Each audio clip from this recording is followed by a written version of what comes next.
आज पुलकेशी नगर के MLA Shri AC Srinivas जी ने दूसरे जीएलआर के लिए जमीन का मुआयना किया।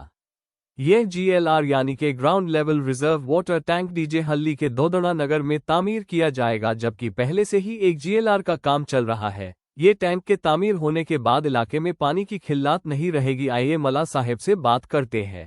तो ನಮ್ಮ ಕ್ಷೇತ್ರದಲ್ಲಿ ಅನೇಕ ಅಭಿವೃದ್ಧಿ ಕಾರ್ಯಕ್ರಮಗಳ ಪೂಜೆ ನಡೆಯಿತು। ಸುಮಾರು 20-30 ಕೋಟಿದು ಮತ್ತು ಜಿಎಲ್ಆರ್ದು ಎರಡನೇ ಜಿಎಲ್ಆರ್ ಇನ್ಸ್ಪೆಕ್ಷನ್ ಆಗಿದೆ। ನೀರ್ದು ನೋಡ್ರಿ ಟ್ಯಾಂಕೇ ಇರಲಿಲ್ಲ, ಈಗ ಒಂದು ಜಿಎಲ್ಆರ್ ಆಗಿದೆ, ಇನ್ನೊಂದು ಜಿಎಲ್ಆರ್ ಆಗ್ತಾ ಇದೆ। ನೀರ್ದು ಮ್ಯಾಕ್ಸಿಮಮ್ ಸಾಲ್ವ್ ಮಾಡ್ತೀವಿ। ಇವತ್ತು ಬೆಳಿಗ್ಗೆ ಒಂದು ಇನ್ಸ್ಪೆಕ್ಷನ್ ಇತ್ತು, ನಮ್ಮ ವಾಟರ್ ಸ್ಟೋರೇಜ್ ಮಾಡೋಕ್ಕೆ ಒಂದು ಜಿಎಲ್ಆರ್ ಪಂಪ್ ಮಾಡೋಕ್ಕೆ ಇಂಜಿನಿಯರ್ ಎಲ್ಲ ಬಂದಿದ್ರು। ಅದಕ್ಕೆ ಒಂದು ಜಾಗ ನೋಡೋಕ್ಕೆ ಒಂದು ಹೋಗಿದ್ವಿ, ಅದು ಜನ ಇನ್ಸ್ಪೆಕ್ಷನ್ ಮಾಡಿ ಇನ್ನೊಂದು ಜಿಎಲ್ಆರ್ ಕೆಲಸ ನಡೀತಾ ಇದೆ ಆಲ್ರೆಡಿ।